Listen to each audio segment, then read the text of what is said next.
Yeah, here we go now, baby. Right back into the action for another day of the week. Welcome to the Mega Football Friday edition of the show. Before you bet, you're in live right now on the Covers YouTube and X channels. Proudly sponsored by BetMGM.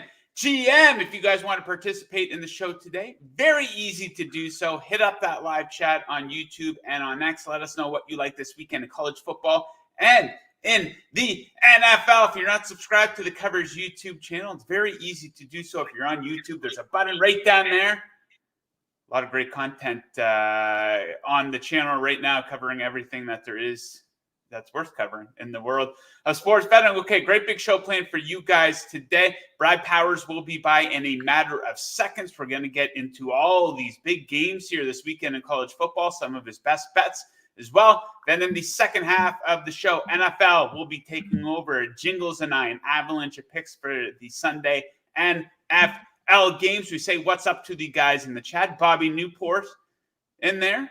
Action Sports Central.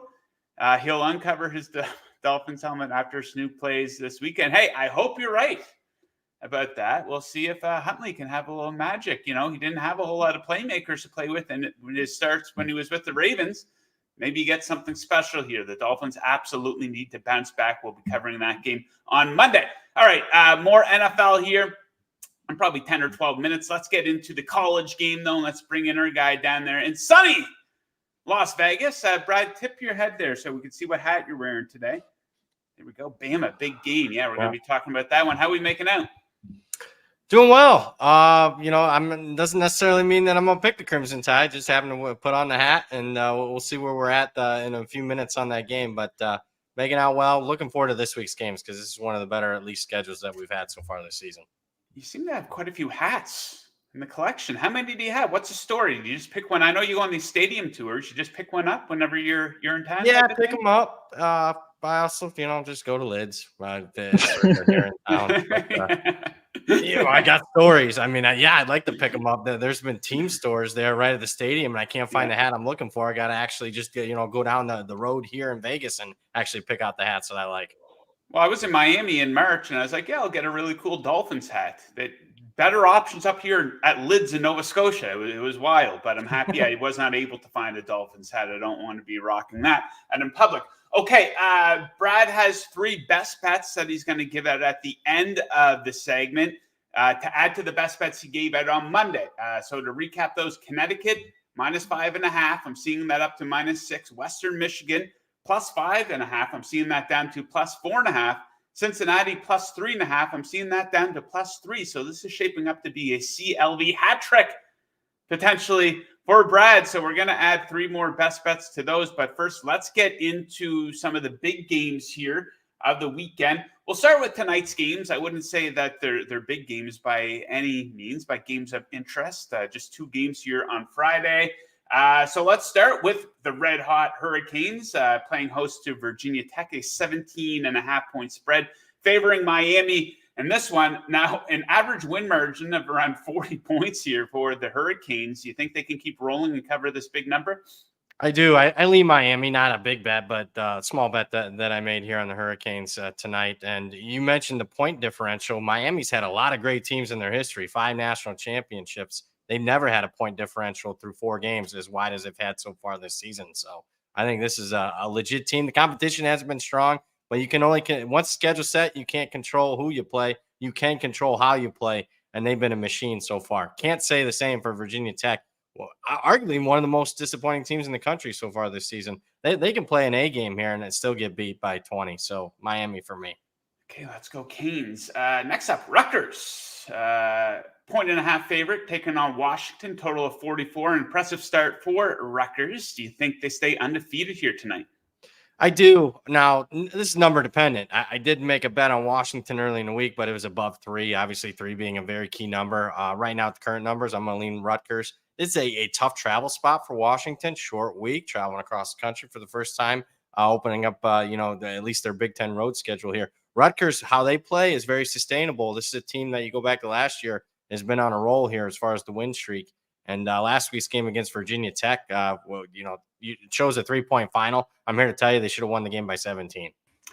Okay, let's go to the big ones, and let's start with the big boy going down in prime time on Saturday night. It is Georgia taking on Alabama. Spread moving a little bit towards Alabama here. Georgia in the -1 to -1.5 point range right now. Now, Bama has had Georgia's number, winning 8 of the last 10 matchups. Those all under a different coaching regime, obviously. Nick Saban no longer there. People down on Georgia a little bit. Lackluster performance against Kentucky last time out for them. So how do you think this one shapes up here on Saturday night? Yeah, pull behind the curtain here as far as the odds screen this morning. Alabama went the favorite. They were clear one across the board, lasted about 15 minutes, Joe. And then some people came up over the top on Georgia. I think Georgia's the right side, contrary to popular belief. I'm not going to overreact to the Kentucky game. They've struggled with Kentucky in the past as far as, and not great wins over them, lackluster to say the least. They've also had lackluster road wins. Their first SEC road win each of the last couple of years hasn't been that impressive. So I think the bye, they'll regroup, refocus. I like a couple of matchups. I don't like Alabama's offensive line going back to last year. I'm not buying that yet. Not buying the Crimson Tide's strength of schedule so far. Keep in mind, Georgia's not only played at Kentucky, but they also played Clemson. That win is aging well. The fact that they won by 31. And I also like the fact that Kirby Smart doesn't have to play against his mentor anymore, Nick Saban, across the sidelines with the Tide. So Georgia for me, I like it. Not a best bet material, but it is, it would make my top 10 bets of the weekend. Okay, a few more ranked matchups here this weekend. Let's look at Notre Dame taking on Louisville. Inconsistent start, I think is fair to say, for the Fighting Irish here. They're favored by 6.5 in this game. These two teams played last season. Louisville won that game 33-20. The Cardinals undefeated straight up and against the spread. Do you think the Cardinals could give them a game? I thought I would be betting Louisville, and then I watched Louisville's game against Georgia Tech. Yeah, they won and covered, but I'm here to tell you, very misleading. They had a blocked field goal return for a touchdown. The Georgia Tech quarterback threw a backwards pass that got tipped and recovered for a touchdown for Louisville. So, that's a couple of their scores right there. And then they had a fluky long pass play that they caught. So, not impressed with Louisville. That was the only data point that really matters because they really haven't played anybody yet. This will be by far their toughest game. Notre Dame, you're right. Jekyll and Hyde, hot and cold. I would anticipate more of an A effort out of Notre Dame here. You mentioned last year's game. Notre Dame had 5 turnovers in that one. I think they refocus here. I'm going to lay the points here with the Irish.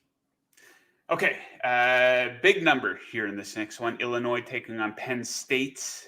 Penn State favored by 18 points in this one. A total of 47.5. Now, Illinois travels well, 8-2 against the spread in their last 10 games on the road. But what do you make of the big spread here? And if you're placing a bet on this game, what direction would you go in? I expected to be betting Penn State in this game because I like the spot for Penn State, catching Illinois off a big outright upset win, back-to-back road trips. But, the number is a little steeper than I expected. Now, I will say this. I've done a ton of shows this week. It seems like everybody wants to bet Illinois. When the public wants to bet on the dog, I don't know if that always works out so well. So I'm going to go over the total because, number one, I think Penn State's offense is improved this year. I know it's improved as far as a play caller. And I also like the improvements that Illinois has at quarterback. Luke Altmaier was a turnover machine last year. 0 interceptions so far this season. Over 47.5 for me. Square dogs have fleas. We'll see if that's old adage comes true in this game. Okay, next up, then we're going to get into 3 more best bets here from Brad. Oklahoma, Kansas State. A bit of a desperation spot for both teams. Both of these teams coming off a loss, so the stakes are pretty high in this one. Kansas State favored by 5. Could be a fun one. Total on the high end at 57.5.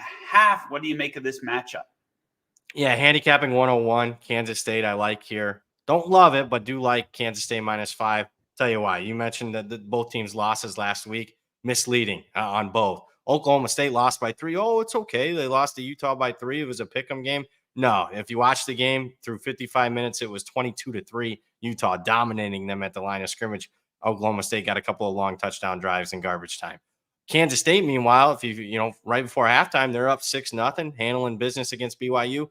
6 minutes of game time later, they're trailing 31-6. Bunch of turnovers, fumble return touchdown, punt return touchdown. Game got completely out of hand in just like 6 minutes. So I think there's value on Kansas State here. The reason it's not a best bet for me, though, is I don't trust their quarterback yet. Avery Johnson's his name. He's a little high variance. He's got to clean up the turnovers, but if he plays a clean game, Kansas State clearly the right side here. Okay, let's get into some best bets here. Brad gave us 3 on Monday's show. If you guys want to go back and watch Monday's show, very easy to do so here on the Covers YouTube channel. Just go to live, and you'll be able to see it right there if you want to get his analysis for those ones. Okay, let's start with UCF. They're favored by 14 points versus the public darling Colorado Buffaloes. Now, I shouldn't have to say this, and I'm not going out on a limb saying don't take the Buffs to win on the money line, but people like the casual better likes these big money line dogs. They like Dion. This team is 1-8 straight up as an underdog since Dion took over as head coach, and that one win came in his first game versus TCU there. So steer clear of that, but it's a big spread here, Brad, and you like the favorite. I do. I'm laying the points with UCF for 2 reasons. Number one, spot. Yeah, they're catching Colorado off the Hail Mary win, a game that they probably should have lost. UCF's off a bye. So spot says UCF, matchup says UCF as well. You look at what they do at the line of scrimmage as far as rushing and allowing rush yards per game on defense. UCF outrushes their opponent by 300 yards per game. Colorado has the worst rushing offense in the Power 5. So not a good matchup for Colorado there at the line of scrimmage. UCF dominates the game. I'm laying the 14. Okay, next up we have Boise State taking on a Washington State team that's 4-0 to open the season. 7-point spread favoring Boise State. What are we looking at here? Yeah, spot and power rating for me here. You look at Washington State's last 3 weeks, kind of a misleading blowout win over Texas Tech was due to turnovers. Then they beat their rival Washington. Then last week, double overtime on a Friday night that they survived against San Jose State. And speaking of that game, you change one play in that game, it's a loss. And then you go over to the Boise State side, which is off a bye, and Portland State the last 2 weeks. So great spot there for Boise. Change of play in the Boise State-Oregon game. Boise State should have beaten Oregon. Oregon scored 2 kick return touchdowns in that one. And Boise ended up losing on the final play of the game, a field goal. So you change just 2 plays in these 2 teams' season. I think the line's 9.5. That's where my power rating is. So Boise State -7 for me. Okay, let's wrap things up here with Arkansas taking on Texas A&M, a 6-point spread favoring Texas A&M. You thinking underdog or are you thinking favorite here? Yeah, I'm thinking the underdog here. Power rating made it 4. Power ratings play for me right around, we're under a touchdown, so every half point matters. If you don't believe me, watch the Giants Cowboys game last night. So this is one where, I'm not believing in Texas A&M yet, just because they beat Florida and they, struggle with BG. Arkansas, I've seen play some more high-level games, so I like the dog here. But I think the dog's live. And I'm also not liking what I'm hearing that A&M might go back to their starting quarterback, Connor Wigman. That would be a mistake. They need to stay with the backup. Okay, Brad, let's end with something fun. So last week we found out that Brad knows a little bit about wrestling. I wouldn't call myself a hardcore wrestling fan. I absolutely was growing up. I would never miss an episode of Monday Night Raw, getting together with the boys for the pay-per-view. So last week, Brad gave us his Mount Rushmore of wrestlers, and I'm thinking, forget what I was watching, maybe the Vince McMahon documentary on Netflix, and I'm thinking no one ever does their Mount Rushmore of tag teams in wrestling. So I thought, why not throw that at Brad? So Brad, your Mount Rushmore of wrestling tag teams, who you got on there? Well, if you haven't watched wrestling in the last decade, you might not know this team, but they've been dominant the last decade. It's the Usos. I mean, they dominated the tag team division for the last decade. They main evented a WrestleMania. No one's done that at the tag team division. So the Usos for me are top. If you're old school, I think a lot of people you'd be really mistaken not to have these guys on your Mount Rushmore. I mean, a little tag team called the Road Warriors, the Legion of Doom. Yes. I mean, I would say the most intimidating tag team. They come out with the spiked shoulder pads, Hawk and Animal, love Legion of Doom. And then finally, boy, the most talented maybe tag team of all time. And I put them on the list because I thought it was the greatest story that the WWF, WWE has ever told, and that's the Mega Powers, the rise and fall of the Mega Powers. You don't know him, a little guy called the Macho Man and Hogan with lust in his eyes. I love the Mega Powers as a kid. Yeah, the Mega Powers collided, I think, back at WrestleMania 5. WrestleMania 5 they did. With lust in his eyes. Ooh, yeah. Yes, sir, absolutely. So I would go tag team wrestling isn't what it used to be, right? Like it used to be that they were always had like the same get up on and, very similar type of personalities. Now it seems like they just mix and match a bunch of guys. I got the Road Warriors. Absolutely. I am a fan of the Hart Foundation, Bret Hart, Jim the Anvil, a bit of Canadian bias potentially. The New Age Outlaws, I thought they were fantastic on the mic. And the Hardy Brothers. Got to get a group. Yeah, the Hardy. They were. So you had some good choices. I see someone in the chat. Harlem Heat. Yeah, I forgot about Harlem Heat. Love the entrance music. Love that they had Sensational Sherry, and they were one of my other favorites growing up. Yeah, the Steiner Brothers, Demolition. Oh, Steiner Edge Brothers. and Christian. The Dudleys. There's a lot. Yeah. Look at you go. My goodness. Your list is way better than mine. I used to be obsessed with it. Now I'm a casual wrestling fan. I'll watch the big pay-per-views and, when The Rock comes back, I'll tune into that. But, just some silly fun, right? Okay, yeah, we'll think of some more silly non-betting related stuff to ask Brad maybe going forward on these Friday shows. Brad, thanks for joining. Best of luck with all your bets. We're going to have Brad back on the show on Monday to try to get ahead of the lines here for next week. So, Brad, thanks for joining. We'll catch you on Monday. Thanks for having me. Yes, sir. The guy knows his stuff. Okay, let's shift over. Everyone in the chat fired up here, getting their favorite tag teams in there. Demolition over everyone else, says Joe Everett. Yeah, Demolition, they were awesome. They brought the third man in, Crush, I believe, back in the day. If only all this useless knowledge I have about wrestling could be applied to something else. Okay, let's start. Let's get into the NFL here. Bring in our guy, Jingles, the man with the sexiest smile in all of sports betting. Jingles, who's your favorite wrestling tag team of all time? I don't know, but like at the point of like Marty Jannetty getting Sweet Chin through the glass at the barber shop, like I think that's one of the most iconic tag team moments, right? Because they were such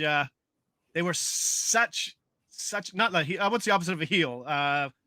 What do you call the good guys in wrestling? Yeah, I mean, babyface. They were America's little tag team, and then you're like, no, Sean, what did you do? That is so iconic. That's like one of the best stories they've ever told. Talk about like a fork in the road for both guys, right? Holy shit. But like that was kind of where it started, where they really started to push like that dramatic narrative a little more, I thought. Yeah, the barbershop, baby. That was awesome. Back when I believed it's real. It's still real to me, damn it. What are your thoughts on this game here last night, Thursday Night Football? It was a close game. Obviously, it went right down to the wire. I'm sure Cowboys backers feel really burned about that one. But a bit of a snoozer, a lot of penalties, especially early on. A lot of long drives that essentially just kind of led to field goals. We're kind of getting the full Thursday Night Football treatment so far this season, aren't we?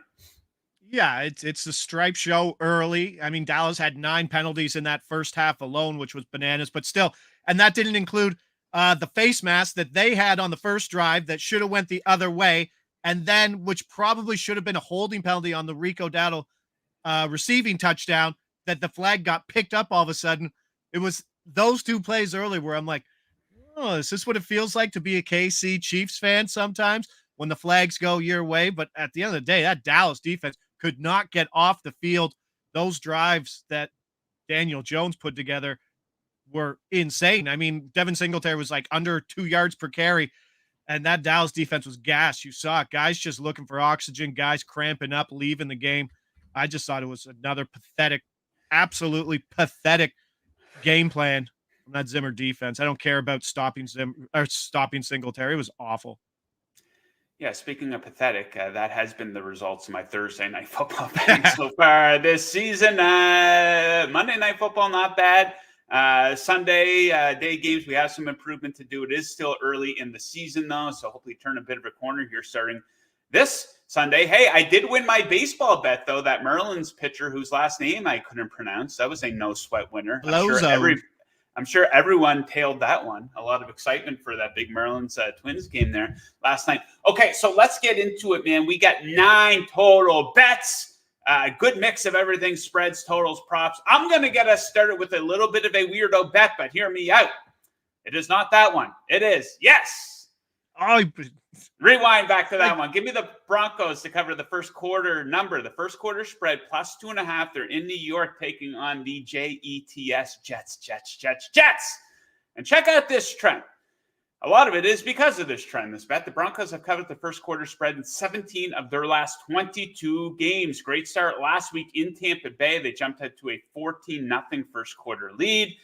They're currently averaging more first quarter points than the Jets, while they are allowing the same. Denver's defense may be flying under the radar a bit so far this season. They're playing pretty good. They're really good on third down, generating a lot of pressure, the third highest pressure percentage so far this season. That is easily the highest of any opponent New York has faced so far this season. So I think a real test for the Jets offensive line. In this one, Bo Nix has shown improvement with each passing game, just a little bit, but still it is improvement for a rookie.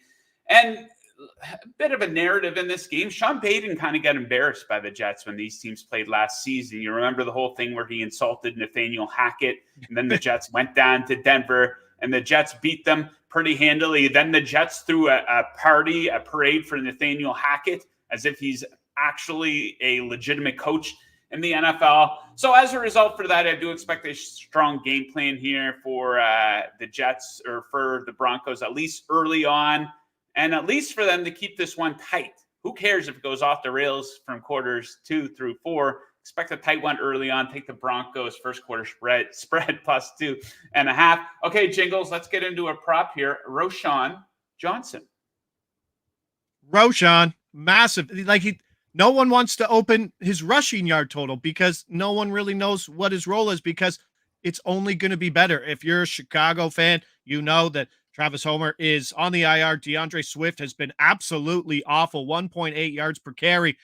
Enter Roschon, who came in last week, was the most efficient back. He had 8 carries, 5 targets, and the offense moved the ball better last week. 4.7 yards per play versus 2.8 and 3.1 in weeks 1 and 2. Matchup's great. Rams defense, dead last in success rate versus the run. And that's with a healthy front 7. Their secondary, no depth, lots of injuries. 6.8 yards per play. The Rams have the highest yards per play allowed in football so far through 3 weeks. Matchup's great. Like I said, I love his over. Hopefully it comes around 30.5. That's where it was. And then it kind of closed. But I'll be looking to get his milestones at 50 total yards because he had a good role in the passing game. But a lot of this is coming from ESPN writer Jeremy Fowler, who didn't really report it, but he speculated that he should have a bigger workload going forward, and we might have some rain. So there's a lot to like. Roschon, who did get some red zone carries, plus 220 in the game versus the Rams at home, is a big price, and I like everything about RJ this week. Okay, next up, I hope you guys like totals. I got a lot of them. Let's start with Steelers. Can I stop you 1 second, Joe, and just answer something Indeed. in the chat before we move on? Indeed. Thanks, buddy. Sundog says, I read earlier that Khalil Herbert was going to be their goal line running back. So it was interesting. The goal line work last week was very interesting. We had Roschon get the 4th and 1 carry in the red zone. Then they went to Khalil Herbert, who gained 1 yard and then 1 yard. And they were third and goal on the 1. And they gave it to DeAndre Swift, who lost 14 yards. So just last week, they gave chances to those guys. Khalil Herbert, if you like him, he's a really good handcuff in the spot because he's plus 550 for a touchdown. So you can get both of these guys at pretty big prices. It's not a bad play there with the Herbert at plus 550 for a TD. So heads up there. Appreciate it. Okay, before Josh rudely interrupted me, I was about to tee up this next one. Let's get into it here. Steelers Colts under 40. This was one Jake Buck gave out on yesterday's show. I love this bet. I don't understand why this is at 40. So Pittsburgh games this season have had an average combined score of just 25.6 points. They've held their opponents to 10, 6, and 10 points. Problem for the Steelers is that their offense stinks. They're near the bottom of the league in yards per play, and they stink on third down as well. Not a whole lot of big playability from them. Expect a lot of kicking in this game here for the Colts. Pittsburgh's defense has been elite on third down and in the red zone. Expect a lot of punting and field goal attempts, not touchdowns. And we'll give the Colts defense a little bit of credit here too. Each defense has been really good at limiting big plays, especially through the air. So we'll take the under 40. Steelers. Colts. Next up, Michael Wilson. What are we looking at for him? I'm just so high on random guys. Again, we hit Wilson last week Arizona didn't have to pass in the first 2 games. And we actually saw them pass versus Detroit last week. And everything about him last week was incredible. I believe his total was 2.5, but now 5+ catches at 220. Like, we're going big on this. Why? Because it's Washington too. I have him at 5 receptions at 225. I have him at 6 receptions at 475. Trey McBride dealing with concussion, DNP at practice. Marv Harrison was limited with a quad issue, although he'll probably likely play. But this is a guy, and this is going to be a theme with my picks, getting guys on reception markets, which are softer markets, who have lower ADOTs, and that's what he does. He has the shortest ADOT of all 3 receivers in Arizona. And Washington has been absolutely torched by wide receivers, especially wide receivers too. Chris Godwin, Mike Evans touchdown. Jaleel McMillan had a +400 touchdown in week 1. Wan'Dale Robinson had a +370 touchdown versus his defense in week 2. Jamar Chase and Andre Iosvias, I probably butchered that, but he was +280 last week. 8 receptions on 9 targets last week, 34 dropbacks. He's going to get a lot. This is a spot where I absolutely love him. Everything, his touchdowns at +2 something, and then his alt overs on receptions. Take the receptions instead of the yards, I think. All right, let's go, baby. Next up, I'm going to go back to the one I played last week, tailing a bit of a trend here. I do think we have the stats to back it up, though. Vikings, Packers, all of a sudden, this is a very big game. I'm going to go with the first half under 22.5 points. So check out the Vikings. Check out this trend. The Vikings have gone under the first half total in 15 of 20 games since the start of last season.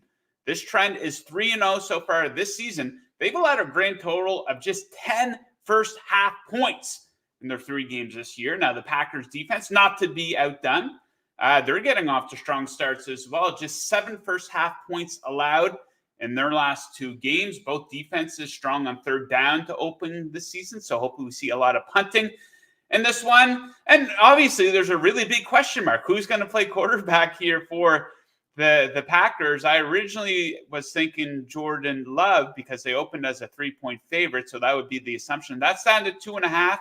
Love still limited at practice as of yesterday. So we're either going to get Malik Willis in a run-heavy game plan that's going to suck that clock, and or what could be a limited Jordan Love. If Love plays, it's very unlikely that he's going to be at 100%. So I think we got some room to work with. So we'll go under 22.5 in the first half between the Vikings and the Packers.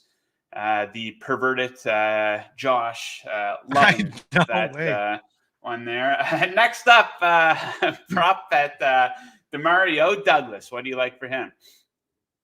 This is Mick's boy. Mick's boy made us some money last Thursday. Absolutely targeted a bunch, fed him, and his total was 2.5 plus money last week. Now it's 3.5 giant plus money again at +140 versus San Francisco, who we've seen teams move the ball on, but this is a spot where New England is a 10.5-point dog. This number can get reached in garbage time alone. He led the team in targets with 9 last week, led the team in receptions with 7 last week. He led the team in yards with 69. I don't care which quarterback it is. If Jacoby Brissett starts and Drake May comes in, I don't care why, because it goes back to that thing. This is a wide receiver with a big target share who runs a low ADOT. This is a guy who's going to get receptions. I like his receptions before I like his yards. I have him laddered at 5 at 320. I have him laddered at 6 at 700 for half a unit. There's a lot to like here, and this is a spot where maybe he doesn't get a lot of run in the first half, which I think is still doubtful, but there's a lot of chance late in this game that he could just get dump offs. And if Drake May comes in and he's just checking down, beautiful. This could really look good. So there's a lot to like in this prop. All right, let us keep rolling. I think a really fun one shaping up in the desert. The Cardinals playing host to the flavor of the month, I guess we can call them now. The Commanders are in town. High total, 50 points. I don't think it's high enough. Give me the over in this one. So the Commanders defense does not travel well. They're getting absolutely cooked when they go on the road. This is going back to last season and beyond. They've allowed at least 28 points in 9 of their last 12 road games. They played 2 games on the road so far this season and have allowed a total of 70 points. Very easy to go up and down the field against. And here's the thing, both of these teams were easy to go up and down the field against. They both stink at defending the pass, 29th and 31st in yards allowed per pass attempt. So expect a lot of big chunk plays through the air in this game. And here's the thing, guys. Cliff Kingsbury revenge game. Don't laugh. He's off to a really good start here for the Commanders as their new offensive coordinator. And now he's going up against his former team. I think there could be a little bit of bad blood on both sides. Rumors of him and Kyler Murray kind of on the outs towards the end of Kingsbury's tenure there with the Cardinals. Don't forget, this is a Cardinals team. They just dropped 41 points 2 weeks ago on their home field here. And, you know, the Commanders, Jaden Daniels, star of the week, but I think that's kind of overshadowing how bad their defense has been so far this season. They should have allowed a lot more points to the Giants in that game 2 weeks ago, but the Giants, they didn't have a kicker to kick extra points and field goals for them, so they got kind of burned there. So, yeah, I think a fun one in Arizona there. Give me the over 50. One last one for you and one last one for me. So you're going to go to the Monday Night Football game between the Titans and the Dolphins, and you're waiting not to give this out on Monday because you want to get the best of the number here. A sneaky little spot. Break this one down for us. Oh, yeah. Before we get to here, quick spot from Anthony, Joe, and Josh. Joe, thoughts on Sunday Night Football? I'm going to do the game preview right after this. I have a bet coming up for that. I think this is. What's that? I have a bet coming up for the Sunday Night Football game as well. Oh, beauty. Okay, I'll let you preface that. I think it's a big James Cook game. I think Buffalo. I don't know. I think Buffalo hasn't had to run in 2 games, so it's a team that's going to want to run. So I'm on some James Cook, 15 carries or over 13.5. But this one's wild, and I'm not just saying that because of his name, but like Josh Wiley comes out of nowhere. He's starting to get more snaps. 5 targets last week, second on the team. Goes 4 catches for 43 yards. 50% increase in his routes run week on week from 12 to 18. Not a lot, but he's starting to get some. He's starting to get a little more run here. Possible win rain in this game versus Miami, but another guy with a low ADOT. So this is a one and done territory. Miami's allowing 80% completion to opposing tight ends. 28th in EPA per dropback, 23rd dropback success rate. They're brutal. Now, I was telling Joe before we got on, their secondary is absolutely gutted. Jalen Ramsey's fine, but Miami could be down to a 4-string opposite of him. And we could see Ethan Bonner. I don't know. I didn't ask him. Kendall Fuller, DMP Thursday concussion. Backup Siren Neal, DMP Thursday hamstring. And even Storm Duck, who's got the best name that I never noticed before I started researching, exited week 3 and was limited this week. His 25-plus yards, if you're really looking big, plus 475. So I think if we get that early, that number's going to shorten up quickly. Projects for 19.9 yards.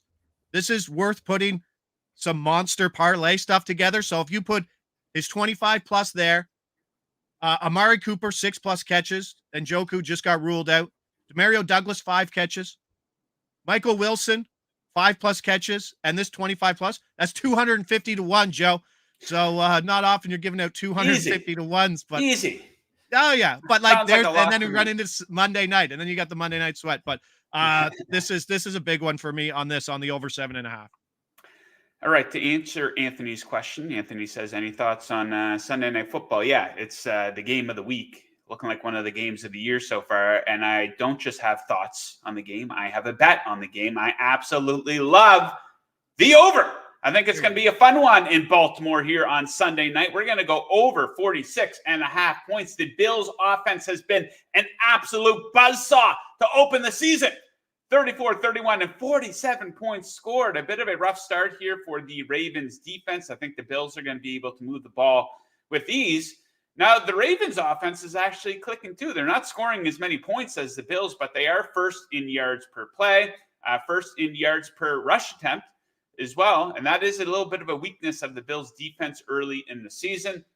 And Baltimore's defense, they're allowing a lot of big plays, man. These guys are getting cooked.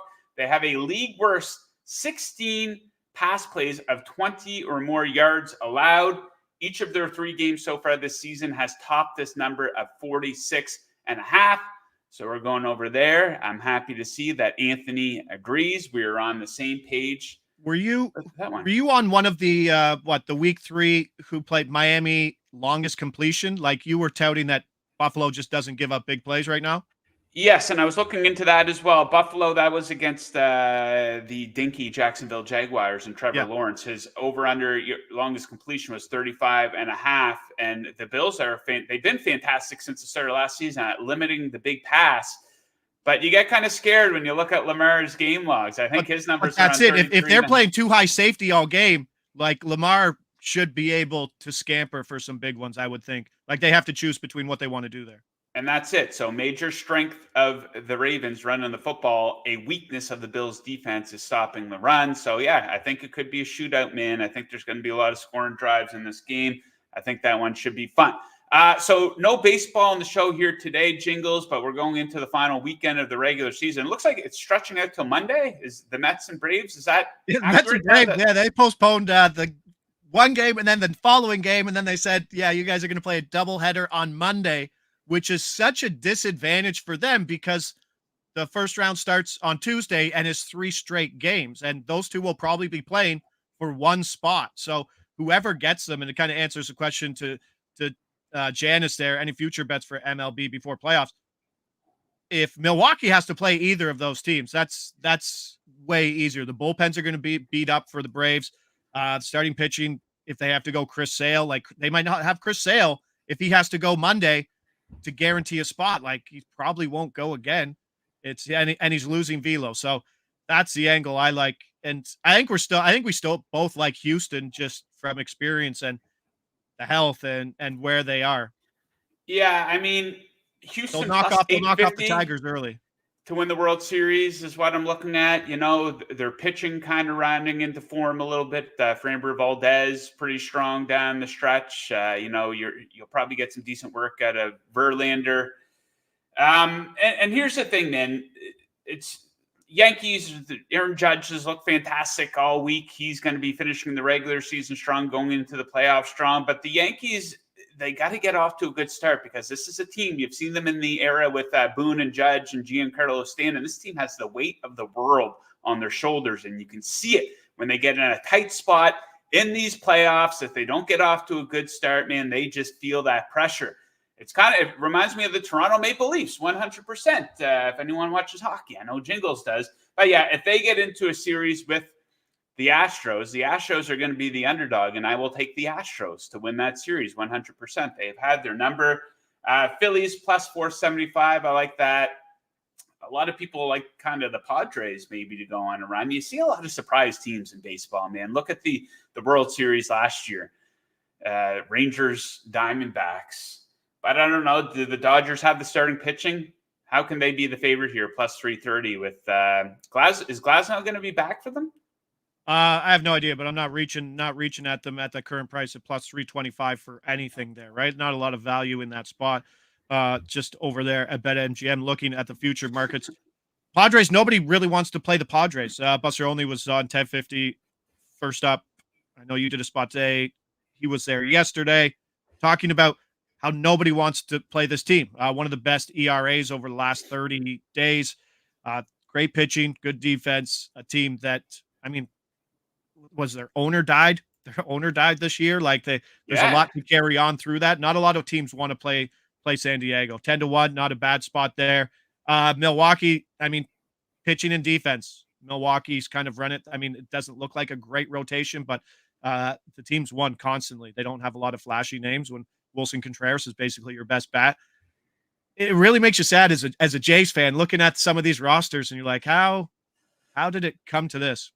Yeah, the Blue Jays, some heads better be flying here on Monday morning when, teams tend to fire coaches and GMs and stuff. Janice in the chat says Glasnow is out for the season.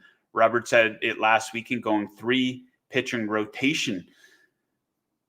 That just opens it up for like so many mistakes within over management with Dave Roberts having to go to the bullpen constantly.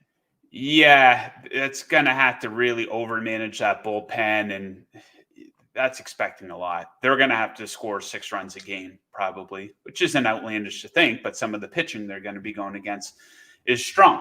Okay, I'm done betting. Oh, let's do this. Mick must be in a rush to get going here. We do have to record a UFC video. Recapping my bets here for the week here. I like Broncos first quarter plus 2.5. Steelers versus Colts under 40. Vikings, Packers first half under 22.5. Commanders, Cardinals, fun one in the desert over 50. Bills, Ravens, fun one on Sunday night over 46.5. Jingles, recap your picks, please. Yeah, Yamamoto and Jack Flaherty opening games 1 and 2 likely for the Dodgers, and then third doesn't look like anybody really knows who's going to start there. So, man, could this be the Yankees' year? I think Joe touched on that exactly for what it is. It's just the pressure. The pressure in New York is legit. Is it Garrett Cole season? No. Can Garrett Cole win you games? Yeah. Is their bullpen good? Yeah.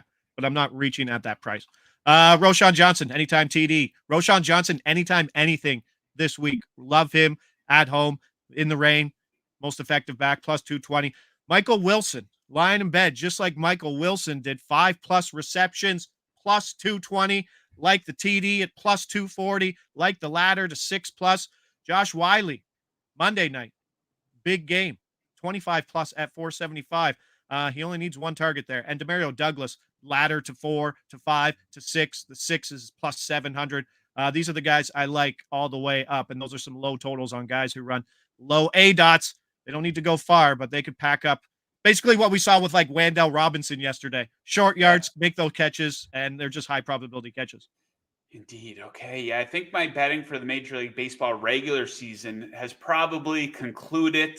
Quite busy here on the weekends with kids. You want to be betting baseball on Sunday. I don't know. There's a lot of unknowns there. So it looks like I'm probably going to finish over that coveted 20 unit mark. I got there back, I think, at the start of June, and then it's been up and down ever since. I had a bit of a mid-August swoon. Got hot at the tail end of the regular season, but we are going to be all over the Major League Baseball playoffs with picks for every game. So you're going to want to make sure you tune in for that. A few things in the chat here really quickly I'll weigh in on, and we'll say goodbye. So Matt says Skylar Thompson stealing Tua's job and his pitch this weekend. Now that second part, rude. And the first part, probably inaccurate. Skylar Thompson's probably not playing. It looks like Tyler Huntley's going to get the call. I don't think Skylar Thompson is going to be in the league this time next year if his start last week in Seattle was any indication. And something a little bit more positive at the top here. Where are we at here?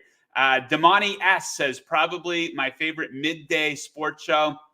Even if I disagree with the handicap, there was always an explanation. 100%. We're not throwing out darts here on the show. Everything is well researched, and we're covering basically everything that is worth covering in the world of sports betting, like I like to say. So we really appreciate you guys tuning in, building a little bit of a community here on Before You Bet. If you're not subscribed to the Covers YouTube channel, you're going to want to hit that button right down there. We're just ramping up. We're only getting busier here at Jingles. We're going from 50 hours a week to 60 hours a week. Our hockey show starts next week with Coco and Jingles. Basketball's around the corner. The ass man will have to start working at Comerica Park because that's the only place he's going to be during the day. So his spots will probably be there next week. Yeah, and the fourth quarter here of the UFC, it's really heating up. We have a decent card going on here this weekend, and then a bunch of pay-per-views. I think 3 more pay-per-views to wrap up the year in the UFC, and we are absolutely covering that as well. So let us leave it at that. Great show today.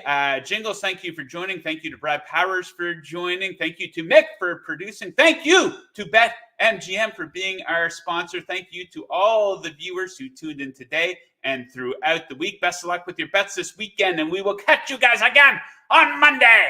Woo!